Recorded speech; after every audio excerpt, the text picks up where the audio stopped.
Olá, queridos amigos e queridas amigas, tudo bem, pessoal? Nós estamos aqui de volta para o nosso quinto encontro e eu já começo esse quinto encontro me penitenciando junto a vocês. E digo por quê, não é? Nós começamos o quarto encontro falando de processo, mas sem fazer uma revisão acerca do terceiro encontro. Então, o que a gente tem que fazer nesse quinto encontro? Eu havia prometido, então promessa é dívida. A gente tem que fazer um resuminho do que nós falamos na aula 4, mas antes disso um resuminho também do que nós falamos na aula 3, quando nós conversamos a respeito de ação. Tá bom, pessoal? Rapidinho, eu prometi e não vou abrir mão disso de maneira alguma. Depois a gente começa a falar de competência. Combinado? Já pedindo, então, reiterando, Vênia, por não ter falado da aula 3 no comecinho da aula 4, que foi a aula passada.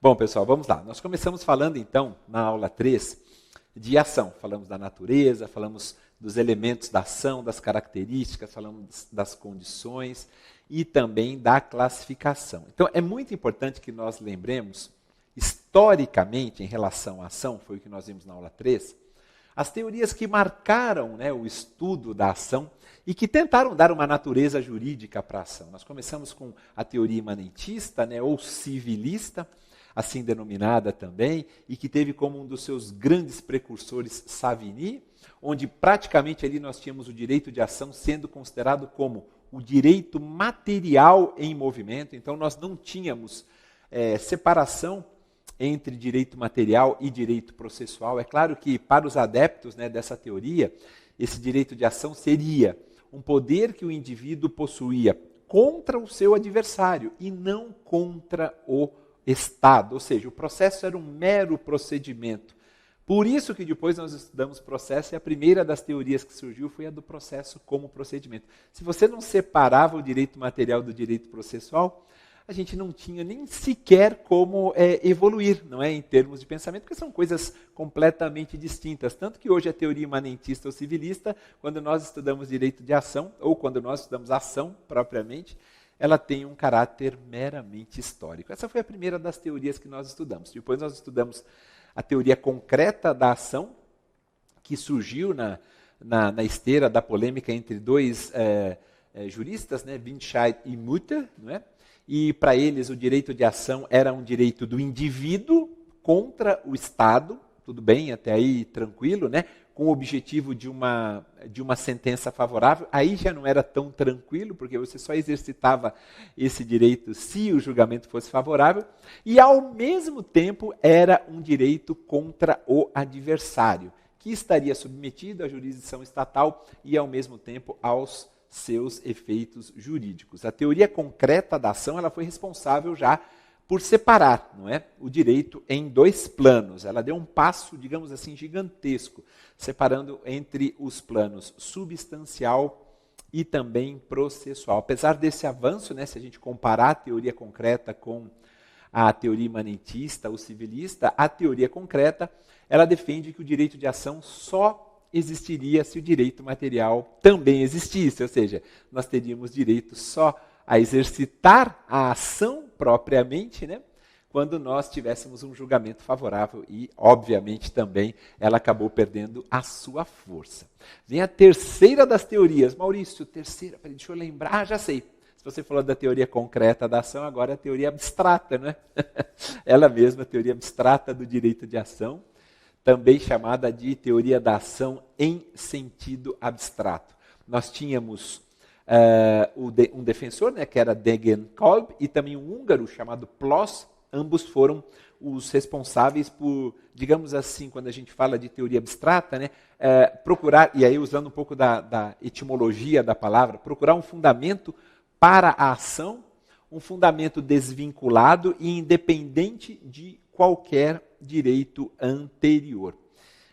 A ideia principal, basicamente, desses dois, de Degenkolb e também de Ploss, a ideia principal foi a de incorporar o entendimento assimilado já pela teoria concreta, porque ela já separava os dois planos, diferentemente da imanentista, né, que condensava os dois planos, Mas a ideia basicamente foi assimilar esse pensamento da teoria concreta, de que direito de ação e direito material não se confundiam, mantendo a autonomia entre esses dois direitos e também afirmando que o direito de ação é independente do direito material. Ou seja, é possível existir o direito de ação sem que exista o direito material. Então, o direito de ação seria um direito abstrato, né, de obter, por isso que eu falei da questão da etimologia da palavra, seria um direito abstrato de obter um pronunciamento do próprio Estado por meio da respectiva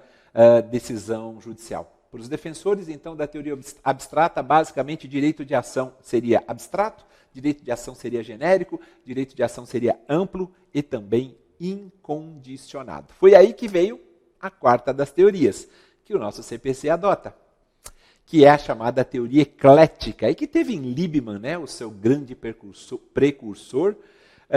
Nós poderíamos dizer que a teoria eclética é um desenvolvimento da teoria abstrata, né, mas com algumas modificações, ou como eu mencionei, se eu não me engano, eu falei com alguns temperamentos, não é? Foi Liebman o responsável por estabelecer as condições da ação, as três: legitimidade de partes, interesse de agir e também a possibilidade jurídica do pedido. A gente sabe que o nosso CPC só traz agora as duas condições da ação: o interesse de agir e a legitimidade de partes, porque a possibilidade jurídica do pedido, segundo a doutrina praticamente majoritária, a possibilidade jurídica do pedido se tornou um pressuposto processual de mérito.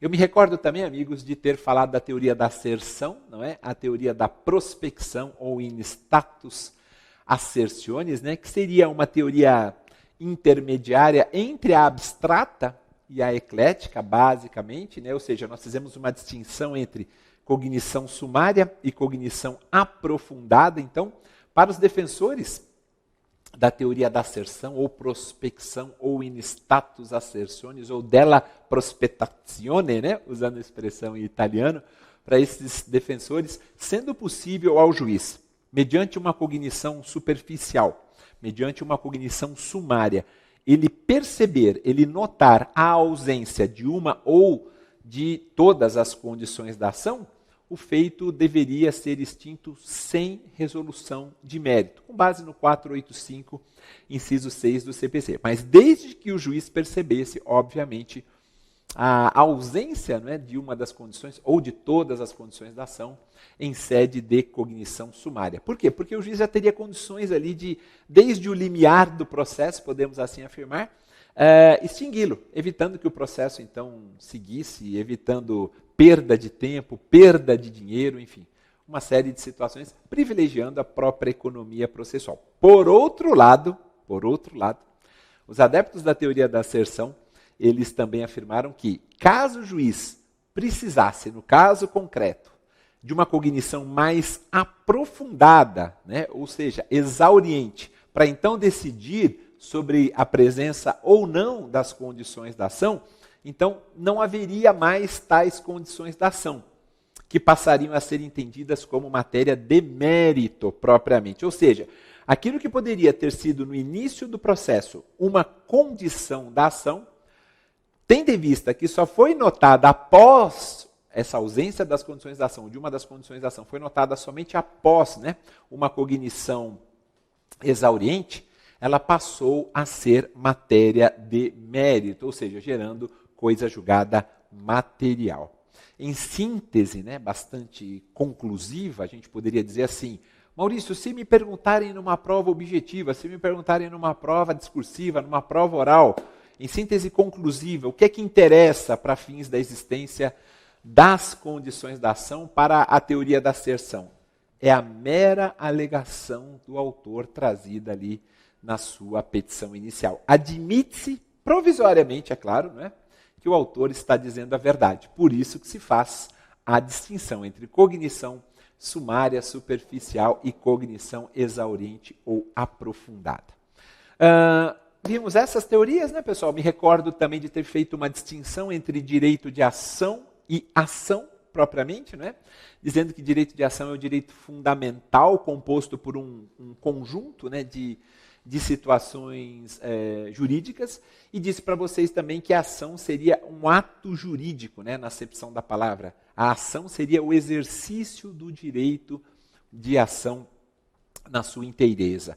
Falamos dos elementos da ação, partes, pedido também e causa de pedir. Fizemos uma distinção entre pedido imediato, que é justamente a natureza, né, da providência solicitada, declaração, constituição, condenação, em relação aos chamados pedidos mediatos, sem o izinho na frente, né, só com o M, que seria aquele resultado prático que a parte objetiva ter, que ela tenciona ter, que é o bem da vida pretendido, ou seja, um pedido mediato seria a condenação de alguém a pagar uma determinada quantia, e o pedido mediato é que eu tivesse uma sentença condenatória. E o mediato, né? E o imediato é isso, a sentença condenatória. E o sem o i na frente, que é aquela sentença condenatória condenasse alguém a efetivamente pagar uma quantia a outra. Então, basicamente foi isso sobre direito de ação. Sobre a aula 4, né, sobre os pressupostos processuais, me recordo também de ter feito um apanhado, amigos, bem rápido, né, com vocês, acerca da natureza jurídica do processo, porque na aula 4, que foi a aula passada, a gente falou bastante sobre o processo, e eu não vou abrir mão de fazer esse resumo com vocês, já disse isso, nem que a gente estenda a aula, não tem problema nenhum, não é? Mas é bom para a gente ir fixando. Quando eu falei de processo como procedimento, lembrando a época, né, da teoria imanentista, depois eu falei do processo como contrato, quando a gente não tinha ainda, digamos assim, a gente não tinha ainda aquela noção estatal, né, publicista propriamente, então a gente tentava enquadrar o processo em fenômenos jurídicos de natureza privada, né, fenômenos jurídicos privados, aí veio o processo como contrato, processo como quase contrato, que não precisamos nem nos aprofundar, né, para dizer que seria uma teoria sem qualquer razão de ser. Foi mais para cunho histórico mesmo, né? Depois nós viemos com a quarta teoria, que foi a do processo como relação jurídica, e é aquela que predomina entre os nossos autores hoje, a autoria de Oskar von Billow. A gente falou da segunda metade do século XIX, né, 1868, principalmente Billow, dizendo que o processo tem natureza de relação jurídica processual mesmo, né? Depois falamos do processo como situação jurídica, e eu disse a vocês que o seu precursor teria sido James Goldschmidt, e é uma teoria que desperta muito interesse até hoje, justamente por quê? Porque o direito objetivo, né, para os adeptos da teoria do processo como situação jurídica, o direito objetivo antes estático, na verdade, ele tem um dinamismo que o transforma em meras chances representadas por simples possibilidades de praticar atos que levem efetivamente ao reconhecimento, perspectivas de uma sentença favorável e também os ônus representados pelos encargos, né, que as partes têm quando assumem determinadas posturas no processo a fim de evitar a respectiva derrota. Ou seja, é esta sucessão, né, de diferentes situações jurídicas capazes de gerar para o processo ônus, deveres, obrigações, faculdades. Isso aqui representava a natureza jurídica do processo. Me recordo também de ter falado do processo como instituição, depois de situação jurídica. Seu precursor principal foi Eduardo Couturi. Processo como procedimento em contraditório, Hélio Fatsalari. Inclusive, me aprofundei um pouquinho mais, né, falando a respeito dessa natureza para vocês. Fiz uma distinção entre processo e procedimento, falei das características da relação jurídica processual, muito importante a gente lembrar autonomia, complexidade, dinamismo, unidade e a sua natureza pública. E depois nós falamos também dos pressupostos processuais, tanto de existência, quanto de validade, quanto também os pressupostos negativos. Tá certo? Aliás, eu fiz uma divisão entre pressupostos objetivos, né, extrínsecos e intrínsecos, pressupostos subjetivos. Foi isso, amigos. Pessoal, levamos um tempinho, não é verdade, para fazer essa revisão, mas reitero, não vou abrir mão disso. Eu quero muito conteúdo e eu quero que vocês fixem. A gente extrapola um pouquinho o tempo, mas ficar sem fazer essa revisão é impossível. Ufa, maravilha, né? Vamos começar então agora a temática desse nosso quinto encontro, que é competência. Vamos lá, meus amigos, respirando fundo, né? Bom, a gente tem que pensar no seguinte, antes de mais nada. Nós sabemos que Quando nós falamos, né, de jurisdição, anteriormente, nós sabemos que a jurisdição ela é exercida em todo o território nacional. O exercício da função jurisdicional se dá dentro de todo um espaço territorial, de um espaço físico, obviamente, do solo brasileiro. Por uma questão de conveniência, essa que é a grande verdade, nós temos a especialização de setores da função jurisdicional. E por que conveniência? Porque nós precisamos ter essa especialidade sedimentada, né? As causas que são levadas ao conhecimento do judiciário, elas são distribuídas entre os vários órgãos jurisdicionais e alguns com essa especialidade, né? Por exemplo, nós temos vara da Fazenda Pública, especificamente, nós temos varas cíveis, nós temos varas da família, nós temos varas da infância e juventude e por aí vai. A competência entra onde dentro desse conceito inicial que a gente está fazendo aqui para todos vocês, meus amigos? A competência ela é o resultado dos critérios que são utilizados justamente para distribuir entre vários órgãos as atribuições relativas ao desempenho da função jurisdicional. Então, repito, a competência é o resultado de critérios que são adotados, que são implementados para distribuir entre vários órgãos as atribuições relativas ao exercício, ao desempenho da função jurisdicional. Trata-se basicamente do poder de exercer a jurisdição nos limites estabelecidos por lei. É o âmbito dentro do qual o juiz pode exercer a jurisdição.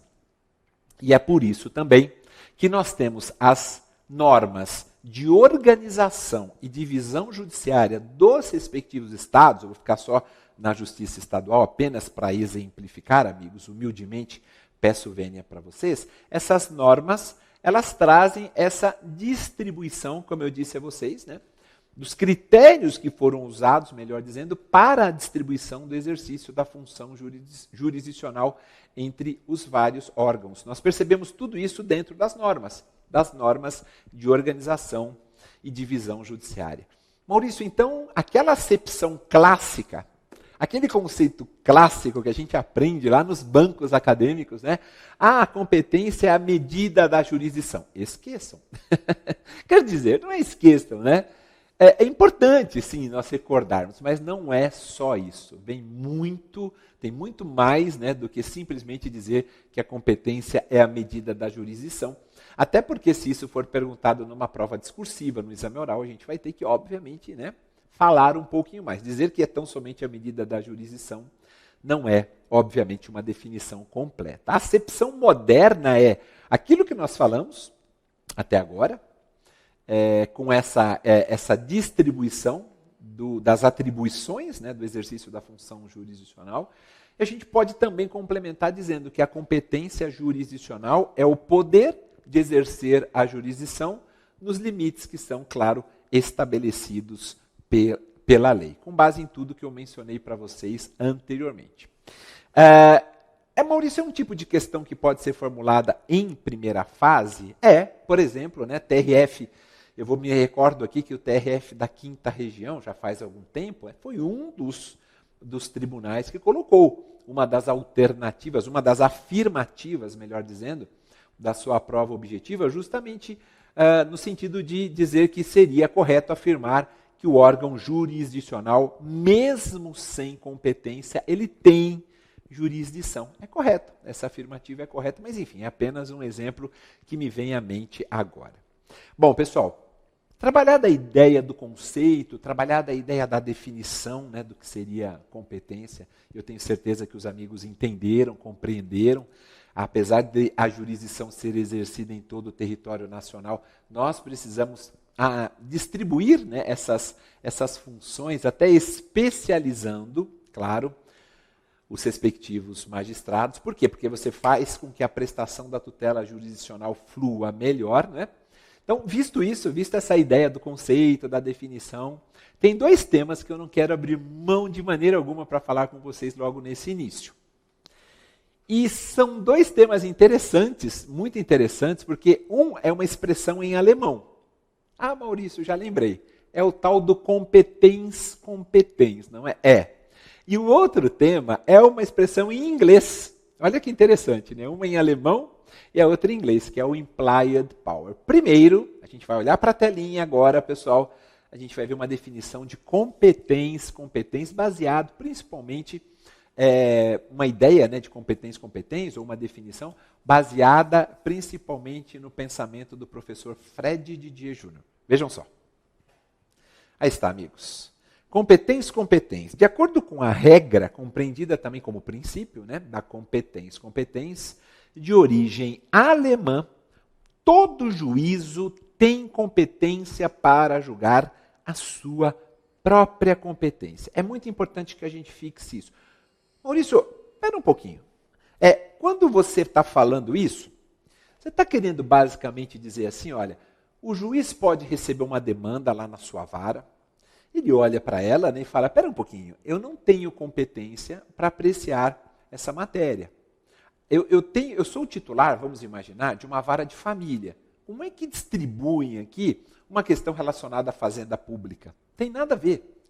Eu não tenho competência material, até mesmo, né, para poder apreciar. Ou seja, é uma incompetência absoluta. Quando a gente fala de competência, a gente lembra que seria todo juízo ter competência para julgar a sua própria competência. Basicamente, eu quero dizer o seguinte, esse juiz, olhando para aquela demanda, ele fala, eu não tenho competência para tanto, e remete os autos ao juízo que seja absolutamente competente.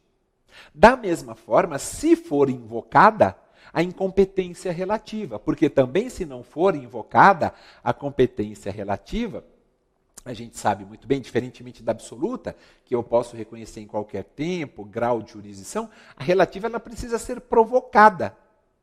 E se não for provocada, aí a gente tem a prorrogação da competência, não é? Então, eu queria só chamar a atenção de vocês aqui. Vamos voltar lá ao conceito. Vamos lá, pessoal. A definição, as ideias principais do professor Fred, né? Eu queria só fazer essa chamada, por isso que eu pedi para que a câmera voltasse para nós, amigos. Bem, o juiz tem sempre uma competência mínima, que a gente chama de competência atômica, como se fosse um tamanho de um átomo mesmo, né? A competência para o controle da sua própria competência. Então, ainda que o órgão jurisdicional seja incompetente, como no exemplo que eu dei, não é? Agora, ele é titular de uma vara da família e vem uma questão de fazenda pública ou vice-versa. Então, mesmo que o órgão jurisdicional seja incompetente para processar e julgar a causa, ele sempre terá competência para decidir se é ou não competente. Essa é a ideia da competência. Aliás, a gente tem previsão, meus queridos amigos, na lei da arbitragem. A 9.307 de 96, no seu artigo 8º, parágrafo único, tem a seguinte redação. Vejam só, muito importante isso. Vamos lá. Caberá ao árbitro decidir, vejam, artigo 8º, parágrafo único, da lei da arbitragem. Caberá ao árbitro decidir, de ofício, ou por provocação das partes, as questões acerca da existência, da validade e eficácia da convenção de arbitragem e do contrato que contenha a cláusula compromissória. Mais ainda, o STJ tem vários julgados, aqui alguns estão citados, né? Mas é só para deixar bem claro para vocês, o STJ entende que cabe ao árbitro ou ao tribunal arbitral deliberar sobre a sua competência, é o competência, precedentemente, quer dizer, antes de qualquer outro órgão julgador. Deve-se considerar a aplicação do princípio da competência, que merece um marca-texto, claro, né? Para que não seja inoportuna ou indevida a interferência do judiciário, respeitando a precedência temporal da decisão arbitral e somente após realizar o adequado controle, pela via judicial. Maravilha, pessoal? Muito importante, então, a gente lembrar dessa figurinha, né, desse instituto, né? Eu falei figurinha no sentido carinhoso, né, amigos? Desse instituto da competência, e dizer que se aplica, claro, à arbitragem. Maurício, e o implied power?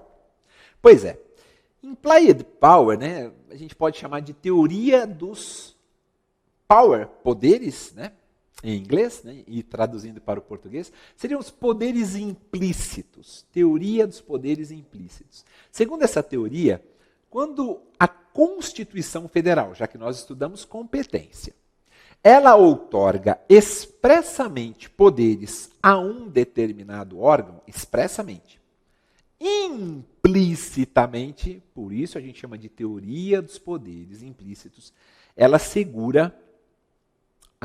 lhe assegura os meios necessários à sua execução. Então, vou repetir. Segundo a teoria dos poderes implícitos, implied power, quando a Constituição Federal outorga expressamente poderes a um determinado órgão, implicitamente ela assegura a esse órgão os meios necessários para a sua execução. Perfeito. Maurício, o Supremo admite o reconhecimento das competências implícitas? Sim. Querem ver? Vamos dar uma olhadinha no slide que eu preparei para vocês. O Supremo admite, sim. Admite. Ele admite o reconhecimento das competências implícitas, né, do que nós chamamos de implied power, como ocorre, por exemplo, né, apenas exemplificando, com os embargos de declaração, contra as próprias decisões melhor dizendo, do próprio Supremo ou do STJ, por exemplo. Não há qualquer vácuo de competência, significa dizer que quando não houver regra expressa, implied, implicitamente, né, algum órgão jurisdicional haverá de ter competência para apreciar a questão.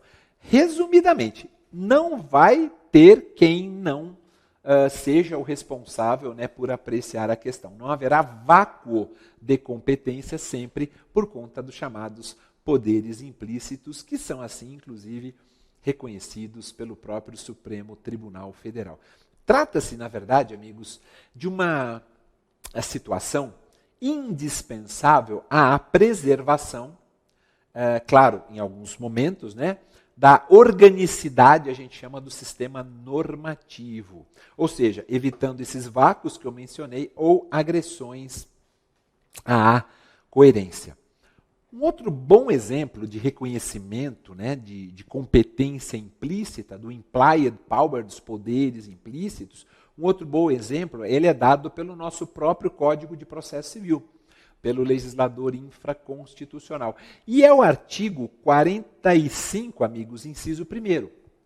Eu vou dizer para vocês. Por quê? Porque o 45, ele acaba excluindo da competência da Justiça Federal determinadas situações aqui, que são os processos de recuperação judicial, de insolvência civil, que são hipóteses que não constam do texto do artigo 109, inciso 1º do texto da nossa Carta Magna, né? Da nossa Constituição, artigo 109, inciso 1º, que diz que é competência lá dos juízes federais, né? E a gente tem ali os seus respectivos incisos. Vejam só o que diz o 45. Tramitando o processo perante outro juízo, os autos serão remetidos ao juízo federal competente se nele intervier a União, a gente sabe muito bem, as suas empresas públicas, entidades autárquicas, fundações ou conselho de fiscalização de atividade profissional, na qualidade de parte ou de terceiro interveniente. Quer dizer, se estiver tramitando em outro juízo, vai ter que ser remetido à Justiça Federal por conta dessas intervenções. Exceto, por isso eu fiz o paralelo com 109, inciso 1º do texto maior, exceto as ações 1, de recuperação judicial, de falência, de insolvência civil e acidente de trabalho, bem como as sujeitas à justiça eleitoral e à justiça do trabalho. Então é um bom exemplo de reconhecimento de competência, né, implícita dado pelo legislador infraconstitucional. E uma última consideração, pessoal, sobre implied power também, que é a seguinte, isso já foi questionado e que envolve o Ministério Público, podemos assim afirmar. Aquela requisição de informações, isso é muito comum na praxe, por isso que eu acho que vale a pena, no dia a dia, pessoal, por isso que eu acho que vale a pena mencionar. Aquela requisição de informações feita essa requisição pelo Ministério Público sobre eventual estrutura organizacional de uma delegacia, isso é bastante comum, ou seja, uma requisição querendo saber, olha, quais são as condições materiais de trabalho da delegacia, quais são as condições de pessoal, né, condição física mesmo, né, com o objetivo de avaliar a razoabilidade do prazo, né, em razão dos inquéritos que são instaurados, né, dos termos circunstanciados de ocorrência, etc, etc, etc. Essa requisição, ela evidencia, sem sombra de dúvidas, pessoal, um meio necessário ao exercício do controle externo da atividade policial. Já foi reconhecido que isso faz parte dos poderes implícitos conferidos ao Ministério Público. Cita-se o artigo 129 da Constituição, mas enfim, para caracterizar essa possibilidade de controle externo da atividade policial. Aliás, isso tem regulamentação até de uma certa forma na Lei Complementar 75/93. Mas é só para deixar bem claro aqui para todos que se trata, sem sombra de dúvidas, né, de uma aplicação dos chamados poderes implícitos e que norteia, né, digamos assim, a atuação do membro do Ministério Público. Perfeito, Maurício, competens, né? Também falou agora, acabou de falar a respeito do implied power. Vamos aproveitar o finalzinho desse primeiro bloco para fazer uma revisão bem rápida a respeito daquela classificação que nós temos entre competência absoluta e competência relativa. Nossa, Maurício, isso cai muito.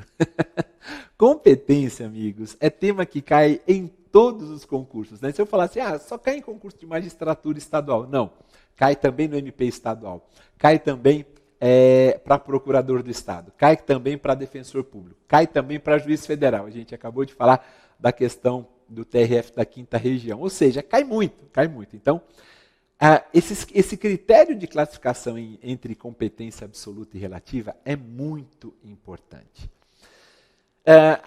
Regras, né, na verdade, que a gente pode dizer, é que são regimes jurídicos que definem, ou melhor dizendo, que dependem inicialmente do interesse que se visa atender. Quando a gente fala de competência absoluta, quando a gente fala de competência relativa, é isso que a gente tem que levar em consideração. Ou seja, a competência absoluta, ela atende precipuamente, a competência absoluta, ao interesse público.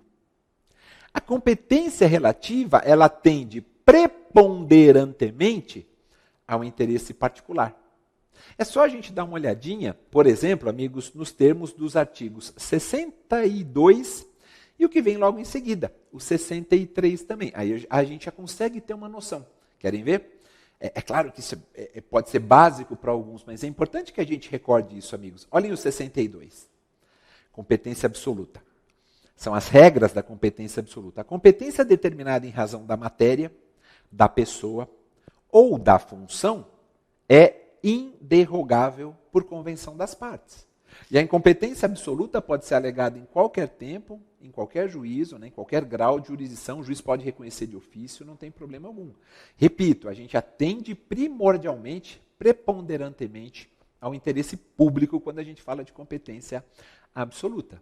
Quando a gente fala de competência relativa, vou só ler o caput do 63, que diz assim: as partes podem modificar a competência em razão do valor e do território, justamente a competência relativa. As partes podem. Como é que você pode modificar a competência relativa? Conexão é uma forma de modificação da competência relativa. Continência, vontade das partes. Também a própria vontade do réu. Vontade das partes, eu falo da cláusula de eleição de foro, né? Vontade do réu. Então eu tenho como modificar a competência relativa. A absoluta eu já não tenho como modificá-la. Enfim, do valor e do território, vírgula, elegendo foro onde será proposta a ação oriunda de direitos e obrigações. Apenas para deixar bem claro para todos vocês que as regras de competência absoluta são materiais, funcionais e em razão da pessoa. Regras da competência relativa, elas estão relacionadas ao território e ao valor da causa. Maurício, tudo bem. Tudo bem. Mas me diz uma coisa, tem exemplos de exceções, né? Podemos assim afirmar, a esse regramento geral. E essas exceções é que podem ser efetivamente cobradas numa prova objetiva também. Por exemplo, pessoal, tem competência fixada pelo critério territorial que é absoluta. Ué, mas você acabou de falar que é relativa. Pois é, por isso que eu estou comentando em relação a essas exceções. Eu dou um exemplo. Artigo 47, parágrafo 2º do nosso CPC. Por que, na verdade, é uma competência fixada pelo critério territorial que é absoluta? Porque o 47, parágrafo 2º, diz assim, que a ação possessória imobiliária ela será proposta no foro da situação da coisa, fórum recite, que terá competência absoluta. Então, ações possessórias imobiliárias, repito, serão propostas no foro da situação da coisa.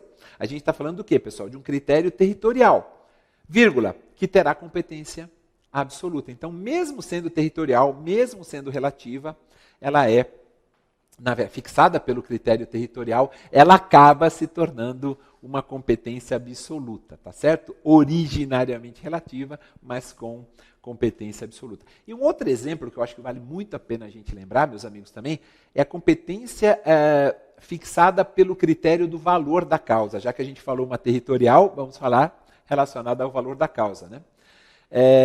Que é absoluta também. A gente tem uma.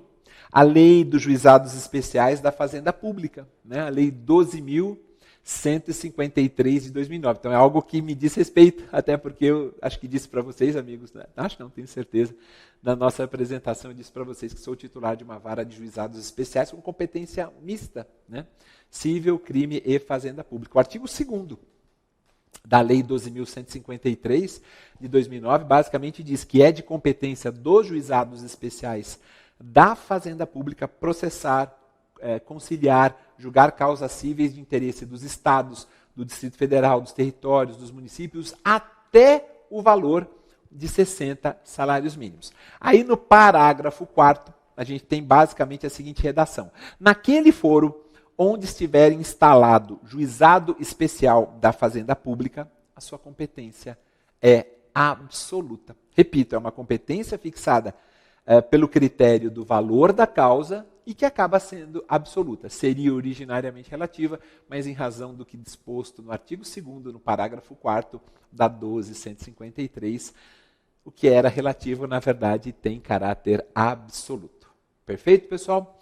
Bem, meus queridos amigos, apenas para a gente fechar essa questão da competência absoluta e relativa, a gente extrapolou um pouquinho, né, fazendo a revisão, mas vale a pena, né?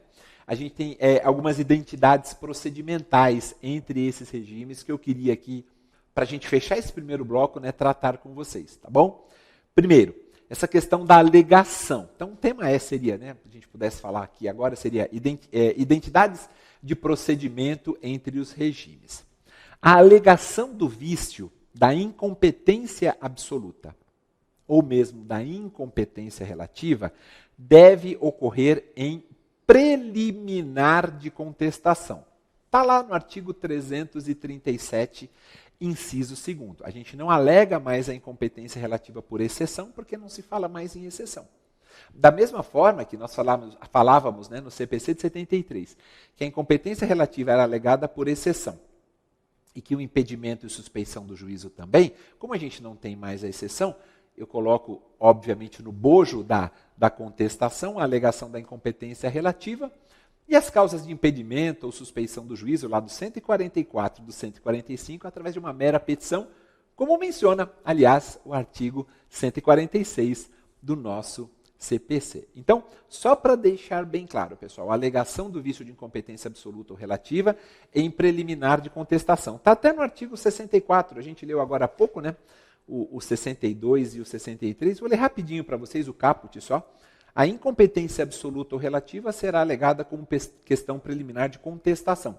Aí é claro, em razão do interesse público evidenciado, eu já falei para vocês, o parágrafo 1º diz, a incompetência absoluta, ela pode ser alegada em qualquer tempo e grau de jurisdição e deve ser declarada de ofício, né? A gente já comentou sobre isso. A incompetência relativa, eu tenho que alegar como réu. Na contestação, o juiz não pode reconhecer de ofício. Tem a súmula 33 do STJ.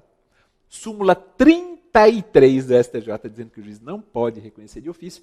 Se o réu não fizer, nós temos a alegação da incompetência relativa.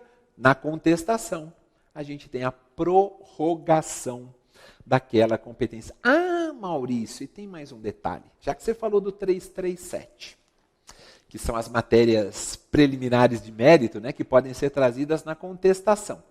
Leia lá o parágrafo 5º, para nós, Maurício, por gentileza, e leio com o maior prazer do mundo, porque lá no parágrafo 5º está escrito quais são as matérias que o juiz não pode conhecer de ofício, dessas matérias preliminares de mérito. E vou ler para vocês, 337, parágrafo 5º. Vale muito a pena essa anotação, viu, amigos? Vale muito mesmo.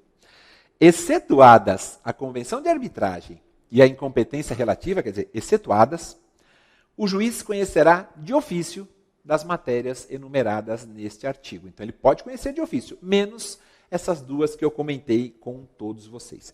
Tá bom, Maurício, já que você está falando de identidades procedimentais, qual é a consequência do acolhimento do vício? Ora, remeter os autos não é, ao juízo competente. Isso está lá no artigo 64, parágrafo 3º. Mas, já que você gosta de juizados, Maurício, diz para nós. E o acolhimento da incompetência territorial nos juizados especiais? O que é que acaba acontecendo com isso? Se por acaso for reconhecida a incompetência territorial em sede de juizados especiais, pessoal, o juízo dos juizados não remete os autos à justiça comum.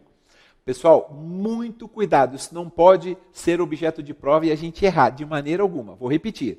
O artigo 51, inciso 3º, da Lei 9.099 de 95, que trata dos juizados especiais estaduais, artigo 51, inciso 3º, diz que, acolhida a incompetência territorial, o feito tem que ser extinto. E aí a parte, se quiser, ingressa na justiça comum. O juízo do juizado especial não pode remeter os autos à justiça comum. E para finalizar esse primeiro bloco, pessoal, ainda dentro dessas identidades procedimentais entre os regimes, uma grande novidade importantíssima que nós tivemos, o fenômeno da translatio iudici, com 2 i's no final. É uma expressão em latim, claro, os amigos sabem bem. Translatio, né, que a gente pronuncia translatio, e iudici, com C e 2 i's no final. A translatio iudici, segundo o artigo 63, no seu parágrafo 4º, nós temos agora a manutenção dos atos praticados pelo juiz incompetente até a análise pelo juízo competente. Repito, manutenção dos atos praticados pelo juízo incompetente até a análise pelo juízo competente. Maurício, que atos? Até atos decisórios que o juízo incompetente tenha praticado? Até esses. Até esses, pessoal. Os atos do juízo incompetente serão válidos até que sejam modificados ou ratificados. O 63, parágrafo 4º, não deixa nenhuma margem de dúvida. 63, parágrafo 4º, perdão, amigos, 64, parágrafo 4º. Desculpa, eu falei 63, é 64, Maurício.